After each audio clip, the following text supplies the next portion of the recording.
Hello and welcome to Trad Jazz Today. Dan Zeilinger has been a world-traveling trad jazz musician for the past 40 years.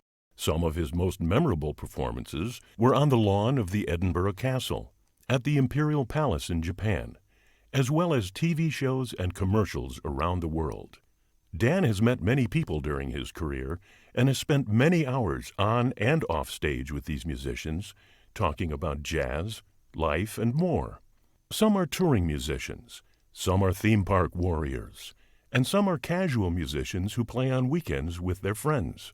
They all have stories worthy of a movie script, and through these interviews, Dan will be sharing them with you. Now, Dan Zeilinger. Hi there, this is Dan Zeilinger with Trad Jazz Today. My next guest is somebody with just an impossible reputation of being one of the finest banjo players in the United States. If you play banjo and you haven't heard of Dave Marty, then you've been living in a cave somewhere. A mutual friend of ours, Steve Peterson, said I had to do this interview or else I would be disowned forever from the banjo community. So I couldn't stand that. After all, I was in Banjo Mania for so long. Hi, Dave. Hi, Dan. I understand you're a tuba player.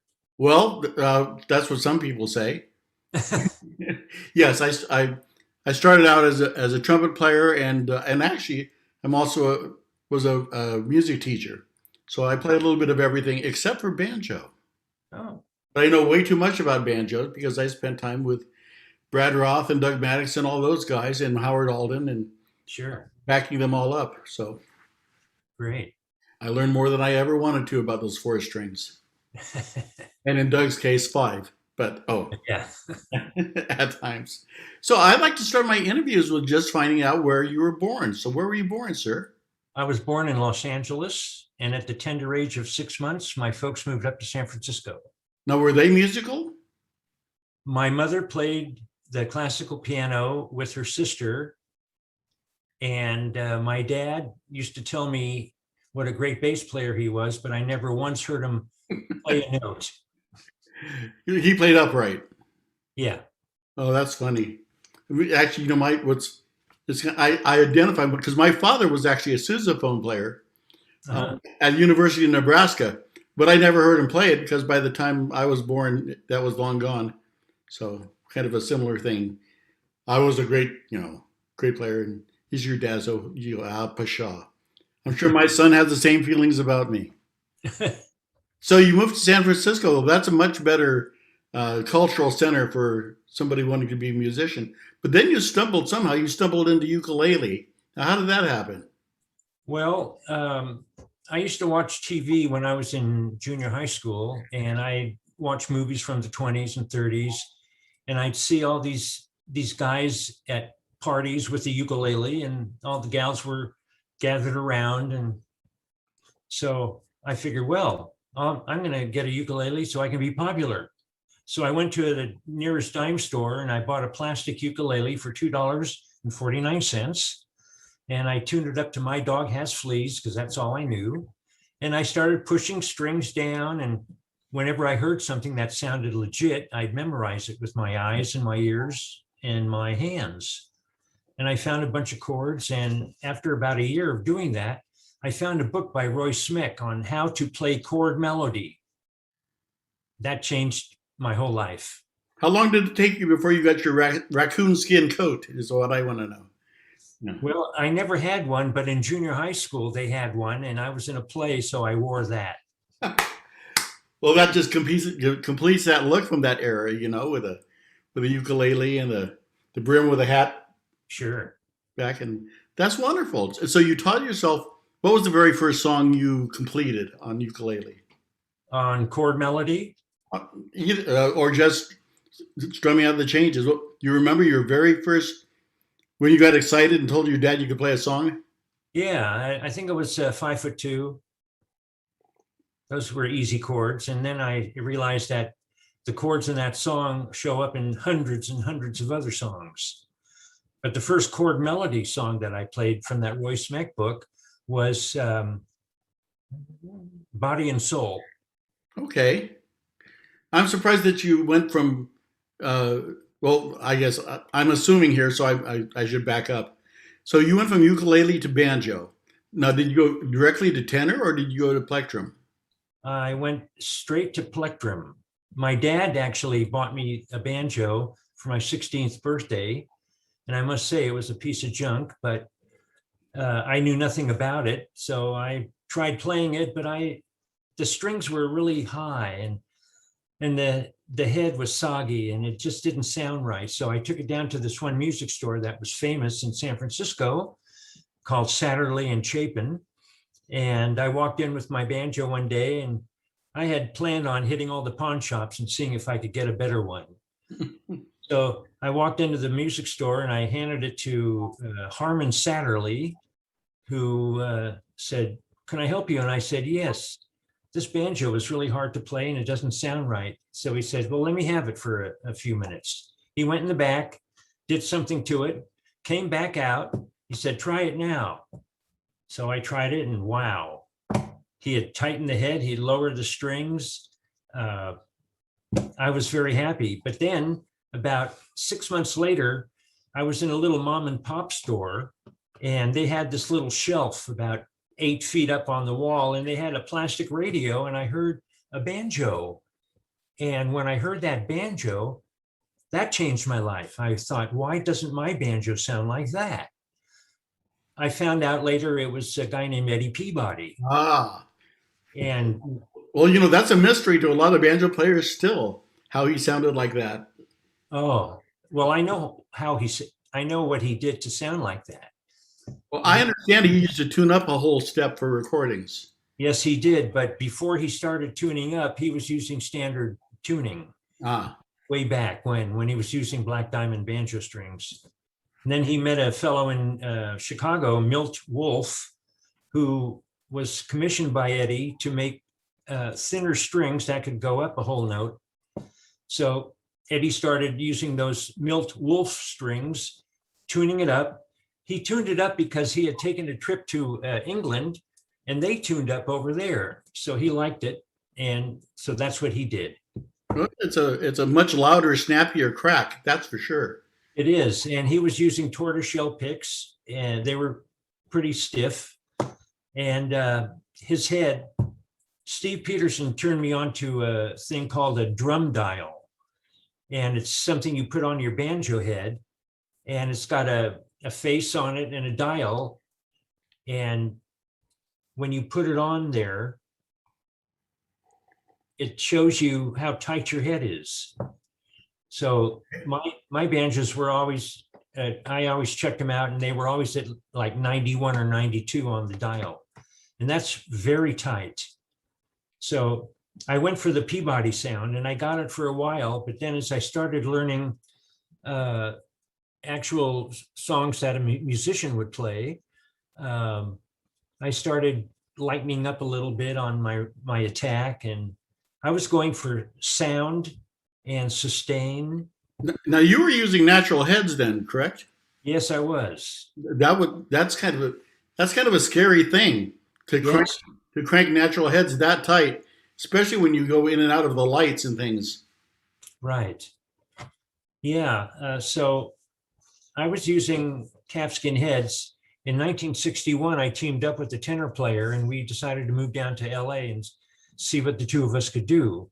So on our way down there, we stopped in Fresno because Eddie Peabody was appearing there. And so I'm sitting in the audience with my friend. His name was Roy Green. He passed away. And about halfway through Eddie's show, he announces that, well, tonight, folks, we have a young upcoming banjo player. And he says, Dave, how long will it take you to go get your banjo? Boom, I was out of there and back within a minute. Now, had you met Eddie before then?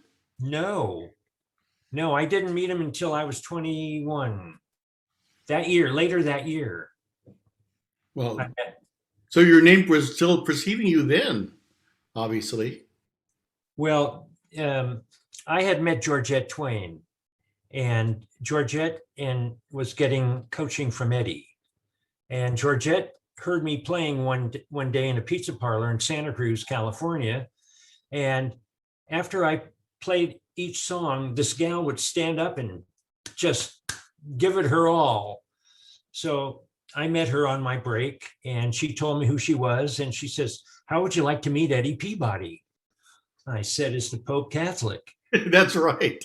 Sure. So she set up my meeting. I met Eddie for my 21st birthday at Bimbo's 365 Club, a very popular nightclub here in San Francisco. And I had just switched over to plectrum tuning. I was still using guitar tuning coming from the ukulele. Right. I had no idea what plectrum tuning was or any other tuning. Anyway, he came to our table, my mom and my dad and me, and we chatted for a while. And then he says, "Well, folks, I've got to go get ready for my next show. Dave, come with me." So he'd take me to his dressing room. And as he was getting ready to do what he was going to do for a show, his banjo was in his case on a cot. And he says, "Dave, play me a song." Well, I knew one song in plectrum tuning. So I picked up the banjo and I played Alexander's Ragtime Band. And he liked it. He said that was really great. So I put the banjo down, and he was all dressed now and ready to go out. So he walked over to his banjo and he opened up the compartment in the case, and he pulled out a can of 3-in-1 oil. Oh my. And he took that can of oil and he was squeezing it up and down the neck, fingerboard. And then he took a rag and he wiped it all over the fingerboard and on the back. That was one slick neck, I'll tell you. I imagine. So he went out and he did a show. And so that was my first meeting with Eddie Peabody. The following year, he had some engagements in the San Francisco Bay Area. And I was playing at Woody's 23 Skidoo in Mountain View. So, son of a gun. About an hour after we started playing, here come these two gentlemen in suits and neckties. And they came right up to the front and sat right in front of me. And boy, I'll tell you, my adrenaline was going crazy. Anyway, he autographed a menu, which I still have. He said, "Dave, getting much better and better. Keep it up." Something like that. Well, I'll tell you, I was in seventh heaven. Then within that year, he was playing at the San Mateo County Fair. And I called him up. He had, I don't remember how I got his number. He might have told me where he was staying. So I said, "Eddie, would you consider playing my banjo on your show?" Well, my banjo was just like his, same vintage from 1928. He says, "Okay, you take your banjo and take it to the fairgrounds," and he asks for John, the guy who does stuff around there. He says, "Tell him that I want you to take your banjo to my dressing room. And when I get to the fairgrounds, I'll take a look at it. And if it's okay, I'll play it." So I'm with my piano player, Bob Lasley, and we're sitting in the audience, and I'm saying, I just hope he plays my banjo. I'd be so thrilled and happy. And so he's announced, Eddie Peabody's announced, and he comes running out with a stool and my banjo. I was so thrilled. He made my banjo sound, I can't even describe it. It was Eddie Peabody plus. Now, I watched him tighten heads, and he took that head and tightened it so tight, I thought it was going to break, but it didn't. Anyway, he played my banjo. I was thrilled. And then I followed him around in the Bay Area to all the gigs that he would have out here. And that's basically my Eddie Peabody story. Now, on the bio you sent me, you mentioned that you have a banjo, but that was owned by a very famous player. That wouldn't be Eddie, would it? No, it was owned by a fellow named Joe Termini.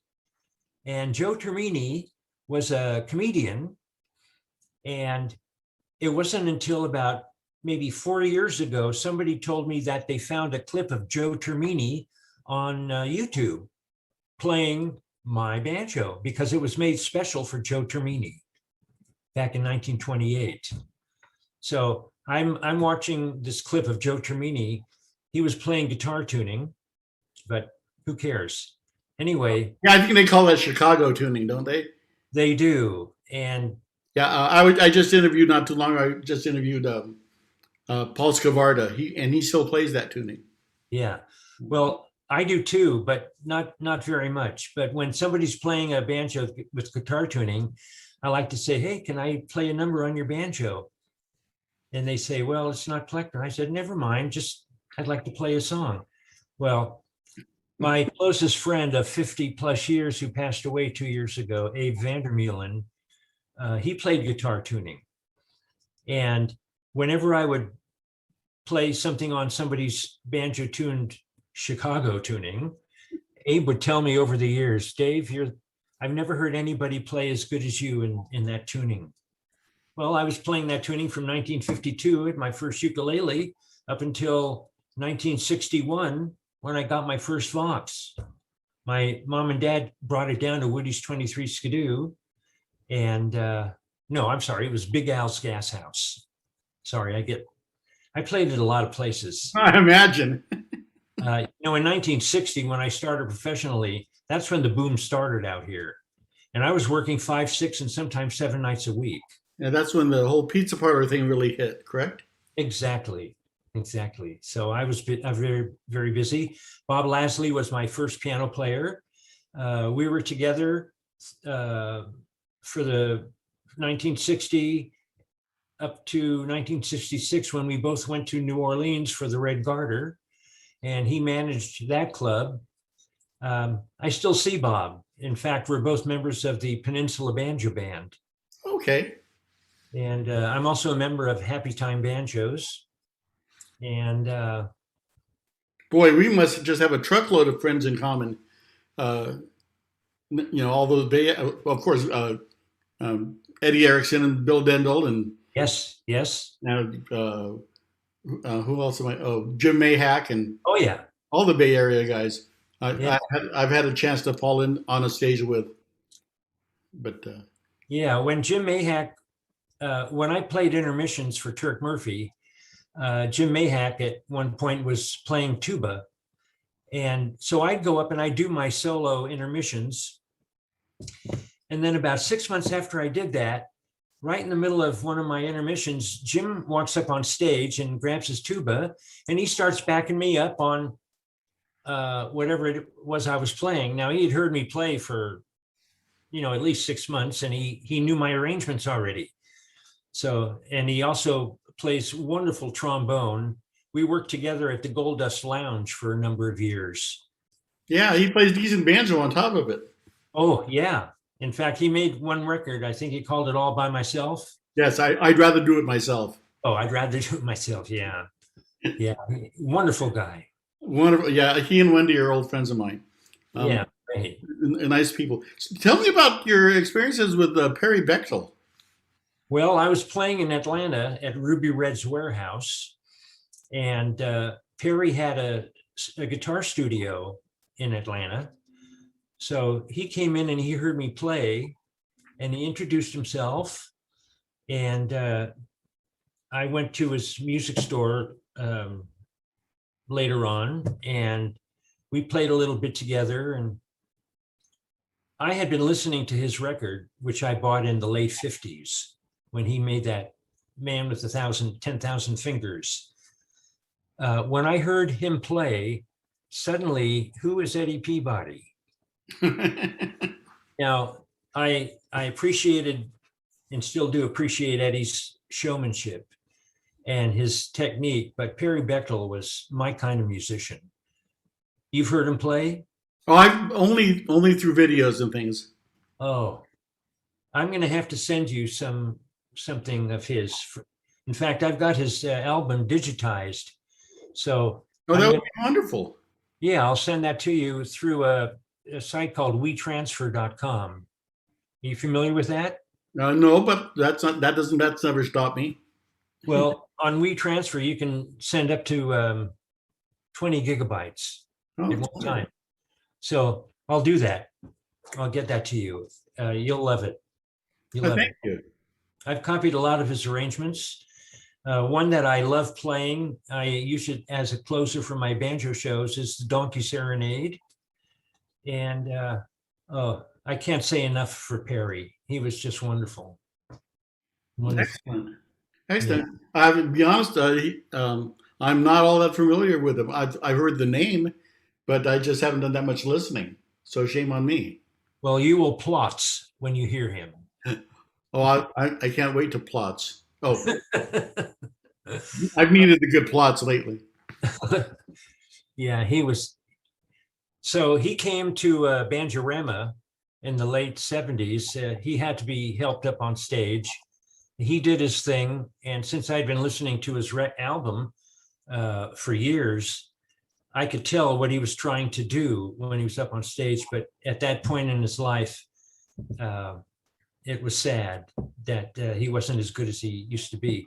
But anyway, I came out and I did my show and I dedicated Donkey Serenade, Perry's arrangement. I dedicated it to him and I played it.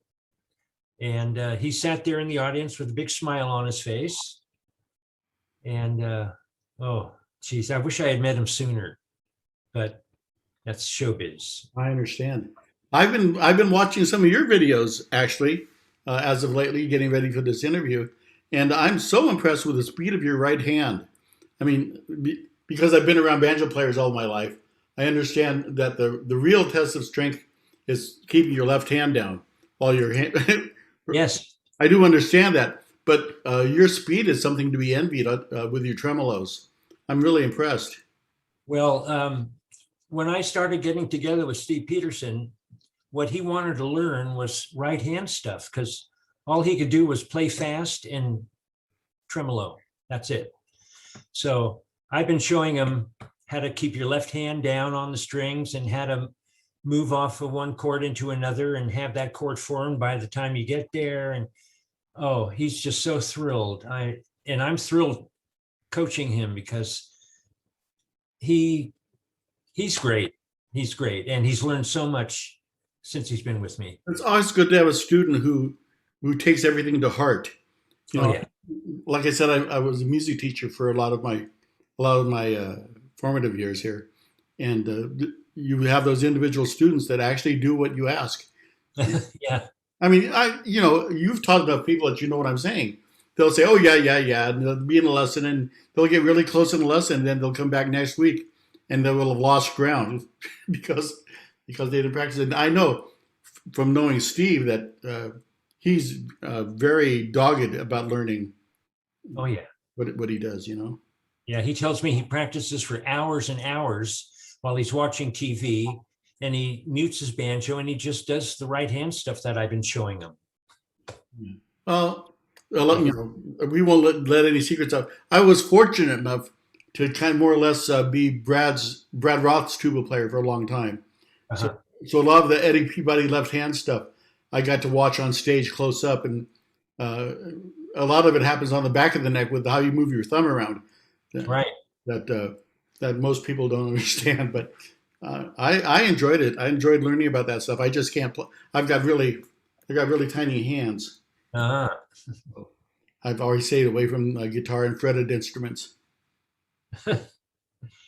So but I got lungs, baby. So. I'll bet you do. Now, so you started basically as a soloist. Yes. Now, tell me about your first experience being asked to play with a band and how that went for you. Well, I got a call from Bob Lasley one day. I didn't know him at all. And he introduced himself and he told me that his regular banjo player had to go to summer camp for the Air National Guard. And would I be interested in coming and playing with him? Well, I had never played professionally and my right hand could only do downstrokes, quarter notes. I knew nothing about right hand technique. I was still playing Chicago tuning. My first professional job was a little bit scary for me. I didn't know the name of any chords that I was playing. So I remember the first song we played at this, me and Ed's Pizza Parlor. He looks up at me, I'm on top of the piano. And he says, okay, we're going to start with Chinatown in the key of C. So I leaned down and I said, would you play a C chord? Oh my. He played a C chord. I found it. And then I knew where I was going, not by name of chords, but just from practicing all these circles. And, I could hear. I learned how to play by ear. I grew up listening to the radio in the 40s and 50s before TV. And I had a lot of songs in my head. So when I started learning chord melody, I'd find the melody on the first string, and then I'd find the chord that went with it. That's how I learned chord melody. Well, that makes sense. Yeah. Although I do know people who learn things the other way around, that they would hear the bass line first and then stack on. But I understand. I too was somebody who kind of was a by ear person at the outset, and so I understand the process. It's really interesting, Dave, talking to people who are natural musicians, which I think you'll agree you are one of. Oh, yes. And they always seem apologetic for not knowing the longhand of the idiom. And then I talk to people that are very, very schooled, and they always lament the fact that they're too married to the music. Exactly. When you're married to the music, there's no room for artistic creativity. It's just interesting in human nature that you envy what you don't have. Yes. Now, when I was in the 60s, I was playing in beer halls and pizza parlors, and the places that I was playing at wanted 2, sometimes 3 banjo players, plus a piano and a bass or tuba.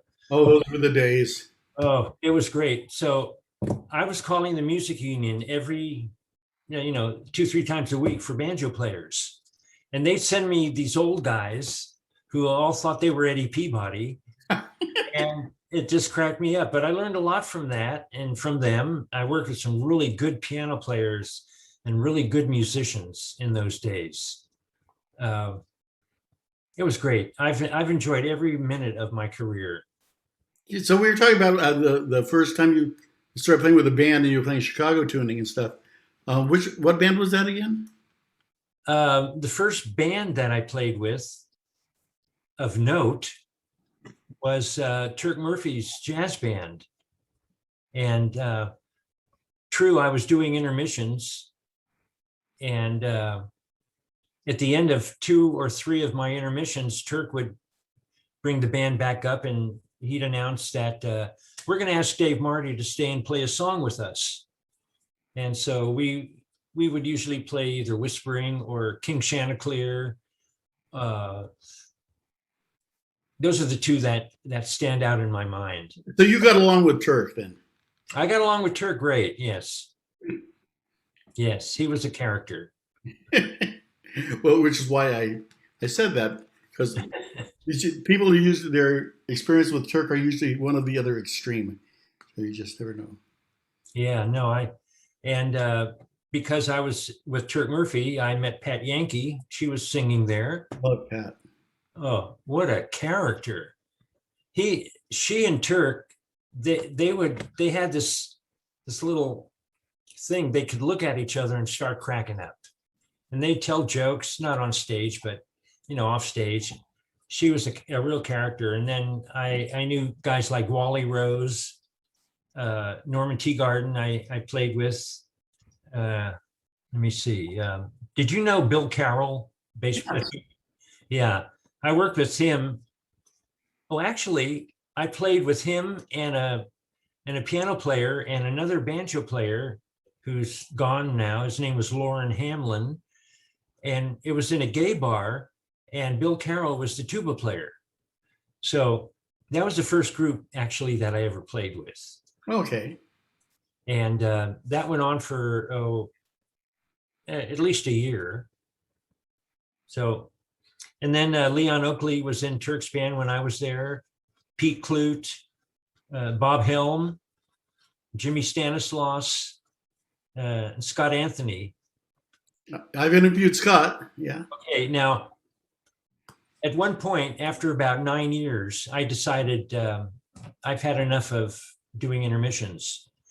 So I did an intermission at this one time, and I walked off stage, and this guy walks over to me and introduced himself as Scott Anthony, and would I like to come and join him at his table, which I did.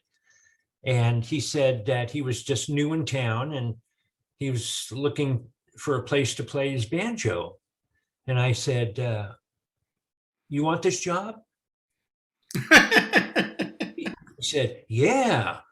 I said, you got it. And that's when he took over. But I took over from Clancy Hayes. He had a Sure. he was there for years and he couldn't do it anymore. So I got a phone call one day from Pete Clute, the piano player, and asked me if I would be interested in doing intermissions. And I said, absolutely. So that's when I started. Wow. Yeah, there were some wonderful people that came through both that band and through that banjo chair. Oh, yeah. And of course, preceding that, Don Neely used to open for those guys, right? Don Neely, the Royal Jazz Society. Yeah. That I don't know. I'll take your word for it. That seems like too much talent all on one stage, if you ask me. Hmm. So, okay, now I have to ask you, since you sent me your biomaterial, what are you doing on the Gong Show? I was driving down to Burbank with a friend of mine who I was working with, who had gone down by himself to audition for the Gong Show. And when he came back to Fresno, where we were working, he said, Dave, you ought to give him a call. Tell him you play banjo and have him bring you down. So I said, oh, okay. So I give the guy a call for the Gong Show, and I tell him who I am, and he says, well, what do you play? And I said, well, I play the banjo. Oh, we don't get any calls for banjo. I said, yeah, but wait, I play stuff like the William Tell Overture. Well, come on down. So I'm driving down with Ken, this guy I'm working with, and I needed a gimmick. So I decided, Ken says to me, why don't you come on with sunglasses like you're blind? I said, no, I don't want to do that. But I'll tell you what I'll do. I'll blindfold myself and play the song. Did you see the clip? No, I haven't seen that clip yet.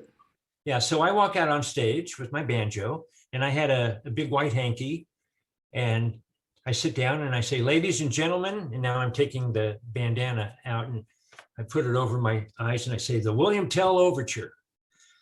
Well, I had to go down 3 times before I could go on the show. And the last time I went, I wrote out a chord chart for the piano player. So anyway, I'm playing the William Tell Overture blindfolded, and I was, envisioning the neck. I'd played it so many times, didn't make any mistakes either. So that's what I did. I blindfolded myself and did the William Tell Overture. I got 30 points, the max, and a very lovely African-American girl played the piano and sang blues, and it was a tie. Well, my consolation prize was a American Tourister cheapo suitcase. But I got the video for it, and that was fine. I know that there's been the other banjo player I saw in that show was hanging from his heels, dressed up like a bat. That's Kurt Abel. Was that Kurt? That was Kurt. I didn't realize it was Kurt Abel. Now, my friend who I was driving down with, Ken, on the way back from filming the Gong Show, he says, okay, Dave, I got another idea for you. And he tells me, yeah, I want you to dress up as Dracula and hang upside down and play the banjo. I said, no, thank you. So he gave it to Kurt, and Kurt did it. And that's that story. Wow. I know Kurt. I didn't realize that was him. So Yeah. That's pretty funny. Now, so you spent a lot of years on cruise ships. Yes, 19. Does that mean you had to run into Doug Maddox every so often too? I never ran into him except at Banjoramas. But he was doing cruises as well a long time. Yeah. Yeah. I didn't run across any other banjo players while We, I was. we must have met at some Banjo-Rama at some point in time. My memory's going. What can I say? But I used to play all those with Brad. Yes. So often I would appear with Bill and Eddie. Yeah. So I think it'd be interesting that I didn't run into you at one of the Sacramento Jubilees. Yeah. Another fellow I've never met, but I've seen a lot of his videos is Jim Costin. Excellent player. And Which cruise lines were you working with? pardon me? Which cruise lines were you working with? Oh, a lot of them. Royal Cruise Lines, Regency Cruises, Royal Caribbean Cruise Lines. I've got them all written down. My resume was rather lengthy. So that life agreed with you pretty well then. It did, but after a while, I'd had enough. I've only done a few cruises and no, I wouldn't do it for 17 years. Yeah, But that's good. I mean, the paycheck's good. yeah, it was. You know, and you get to be the star of the boat. Yes. Hey, what else do we have here? Let me see. What have been some of your favorite banjo show performances? My favorite banjo show performances. Every banjo show that I was in, I'd have to say, we're all on the same upper class par. I always enjoyed performing in front of people. I like to tell a little humor now and then, and I've got a lot of humor about how I got my banjo, and I don't want to give it away because there'll be other players watching this, and I don't want them to use my material. But anyway, yeah, it was a lot of fun. I loved playing on the ships. I loved playing at the Jubilees, Banjo Jubilees and Banjoramas. Yeah, I did. I actually got to do one of the FIGA conventions Yeah. in Pittsburgh. I've done a couple of FIGA conventions, but I never quite financially had it together to travel to all the shows back east and Midwest. But whenever they would be in California or Arizona, I did a lot of shows for the Arizona Banjo and Ukulele Blast in Tucson. And I would always headline the shows there. That was great. So that must mean you ran into Matt. Matt? Yeah, in Phoenix. Oh, I'm going to be blanking on his name. I used to play with him. Redheaded guy. Say again? Redheaded. Redheaded guy. Uh, Banjo player? yes, sir. Um, I may even have the name wrong. Matt. It wasn't Rob Wright. Oh no, but I know Rob. Let me see. I can figure it out. Maybe. Matt Mooney. Matt Mooney, yes. I heard him and saw him at one banjo show, and I thought he was great. Yeah. He came right back to the Red Garter style. It was great. Just a swell guy. It's one of the things I found, Dave, about not necessarily banjo players, but people who play our style of music tend to be nicer than your average bear. You know, I think it has a little bit to do with that, with the ethic from a time gone by. I'm sorry, I missed the last part of that. Well, I think it has to do with the ethic. I was going to say Midwestern ethic, but more like an ethics from the time gone by, for Yeah. a little gentler, kinder time. Yes, yes, it was a whole different thing back in the 60s and 70s. So too bad. I wish it were still the same. And so now you're playing a lot of retirement communities. Correct. I started doing that in 2000. Yeah, I've done a bunch of them, and you'll never find a better audience. Oh, of course. I know all their stuff. They know all my stuff. You as, know, as long as you know Bye Bye Blackbird and a I few. put together a tune list. I started putting a tune list together. Uh, there was a period of 8 years where I was playing 1 or 2 nights a week, and I was working in the financial district as an executive and administrative assistant. Well, I had this one job for 6, 7 months, and the guy I was supposed to assist was hardly ever there. So I'd sit at the computer and I started putting a tune list together. Now, when I would do shows on the ships, I would write on a little sticker the name of the songs that I was going to play, and I'd stick it right on the resonator. So as I was playing, I could look down and see what the next song was. Well, I saved all of those and I stuck them inside a binder. And I took those to this job in the financial district, and I opened up a spreadsheet and I started entering all these songs. And over the years, I'm up to, at one point, 1,075 songs that I know. Wow. So the seniors, they'd request a song and boom, I'm right into it. My friend Abe Vandermeulen said, you know so many songs, Dave, that you can produce. Somebody wants to hear a song, you probably know it if it's from that genre and that era.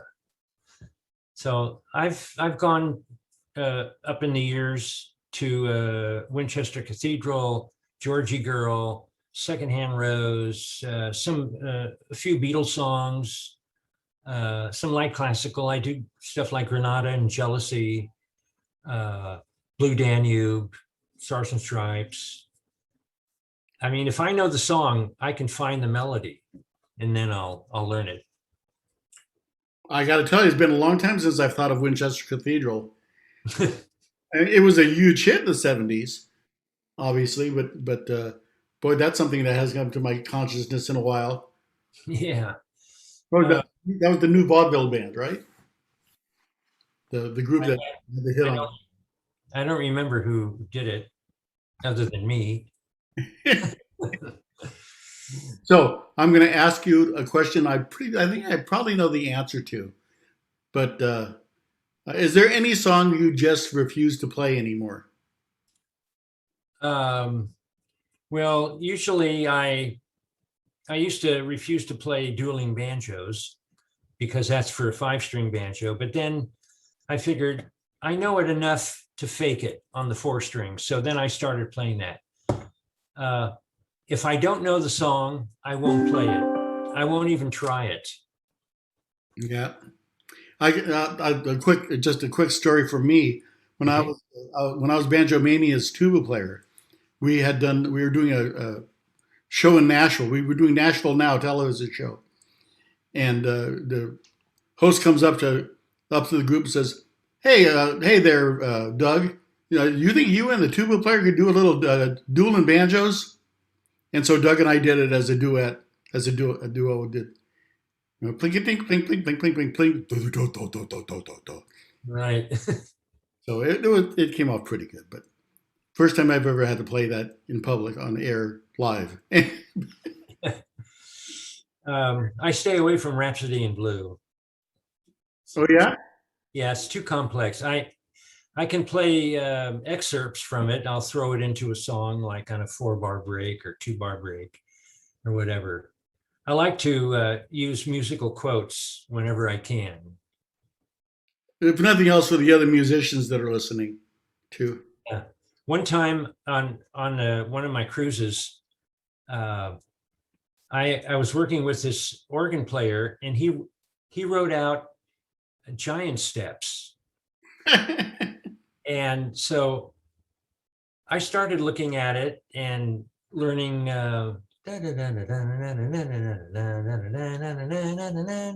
8 bars. I threw it in one of my songs on my show, and the musicians in the group, they were all young guys, into jazz and all that. As soon as they heard me do that, they all went, "Yeah, hey, yeah." That was great. It's always nifty to do that when you're playing with with beboppers Yeah. that took a Dixieland gig because they had to, and then you go ahead and throw some Charlie Parker at them or something. I like to do that myself. So after being in the business for 60 years, any regrets? I'd have to think about that. No. Well, yeah, I didn't make more money, but after a while, money wasn't the issue. It was just being able to perform, and I just love being in front of people and playing because I know they love it, and I know they're gonna know what I'm doing. Yeah, even if they don't know that they love it, sometimes they love it. You're playing, say, at a shopping center or someplace nondescript, and Right. you look out at the crowd, and even teenagers find themselves dancing. They think they're making fun of it, but we know what's really going on. Right. They're being moved by the music. Sure. Sure. And that's a wonderful thing. Well, thank you so much for the interview, Dave. I appreciate it. Do you have anything you want to plug? Um. Hmm. You have any method books out? Banjo lessons? Well, I started teaching the banjo in 1960, and I don't have any books out, although I've been working on it for a number of years. And hopefully, one of these days, I'm going to get it out there. But no, I think we've covered pretty much. I've met a lot of people. Cynthia Sayer, you know Cynthia? I've interviewed Cynthia. All right. Another. I'm really upset that I didn't get Eddie Daniels before he passed. That was just recently, of course. Eddie Peabody, you mean? Oh, Daniels. Eddie from New York. Oh, Woody Allen's banjo player. yeah. I met him in 1964. I was playing at the Red Garter in Chicago, and he was playing down the street at a place called Bourbon Street. Eddie Davis. Eddie Davis. There we go. Yeah. I actually got to play with him at that FICA convention I talked about. Another nice guy. Oh, gee, I was so sad to hear about his passing. Yeah. Well, sir, then in that case, I think it's time for us to sign off. I hope this isn't the last time we see of each other, and perhaps maybe even climb on stage at sometimes and embarrass ourselves. That would be wonderful. But you tell Steve now I was nice to you. I will. I'll let him. You gave me the treatment. All right, sir. I'm going to sign off. Thank you so much once again. Okay. Nice to meet you, Dan. Nice to meet you, David. Bye-bye. Bye-bye. Thank you for watching Trad Jazz Today. Dan posts new interviews every Monday, Wednesday, and Friday. Make sure to check out the archive of past shows, and please give us a thumbs up when you subscribe to the channel. Bye.